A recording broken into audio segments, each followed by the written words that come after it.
আজকের বই সাক্ষ্যজিৎ ভট্টাচার্যের নৈশ অপেরা। এটা তনয়া সিরিজের দ্বিতীয় বই। তো প্রথমেই বলে রাখা হলো এই বই সবার জন্য নয়, সাক্ষ্যজিৎ ভট্টাচার্যের লেখা সবার জন্য নয়। তো আমি জানি এই ভিডিওটা হয়তো অত ভিউজ হবে না, কোনো ব্যাপার না, ভালো বই পড়ে লোকজনকে আমি জানাবো, সেটাই এই চ্যানেলের উদ্দেশ্য। তো এই বই ভালো খারাপের ঊর্ধ্বে, প্রথম কথা।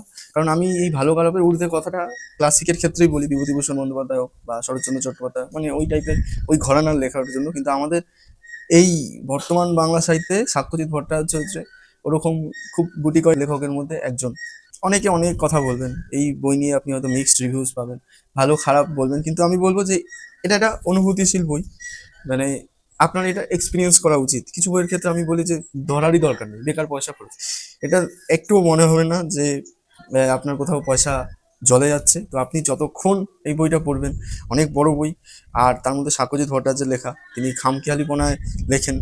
নর্মালি আমার একটা বই পড়তে, মানে এরকম সাইজের বই পড়তে হয়তো 3 দিন লাগে। তো এই বইটা আমার 1 সপ্তাহ লাগলো মোটামুটি, অনেক আস্তে আস্তে পড়েছি। আর তার লেখা আপনি জাস্ট হুড়ুড় করে পড়তে পারবেন না, আপনাকে পেছনে ফিরে আসতে হবে আর কি।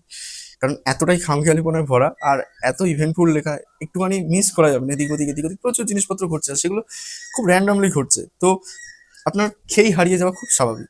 তো সেটা ওনার লেখার স্টাইল, সেই মানে অন্য কেউ লিখলে হয়তো আপনি বলবেন রেড়ে করে তেরা, যে এইখানে খুব সুচারুভাবে খুব সুনিপুণভাবে লেখা।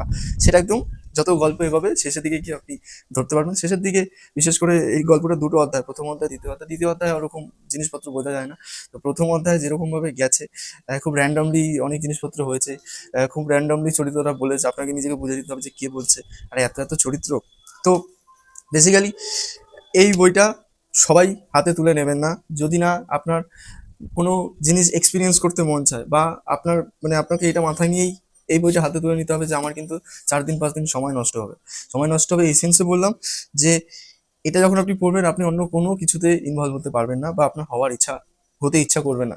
সেটা হয়তো প্রথম 2 দিন ভালো লাগবে না, কিন্তু 3 দিনের পর থেকে আপনি আর, মানে আমার হচ্ছে কি, একটা সময় কাটার পর হচ্ছে বইটা বেশি করে আমি পড়তে পারছি না, 10-15 মিনিট পড়ছি, হোয়াটসঅ্যাপ ঘাটছি, ফেসবুক স্ক্রল করছি, ইনস্টাগ্রাম ঘাটছি, কিন্তু আবার 10 মিনিট পর মনে হচ্ছে না পড়ি, এরপরে কি হবে। তো এইরকম, কিন্তু শেষের দিকে দ্বিতীয় অধ্যায়ের একটু আগে থেকে, ওখান থেকে আর মানে no way to look back, আপনার এক সিটিং এ আর কি পড়তে যদি চান তো পড়তে পারেন।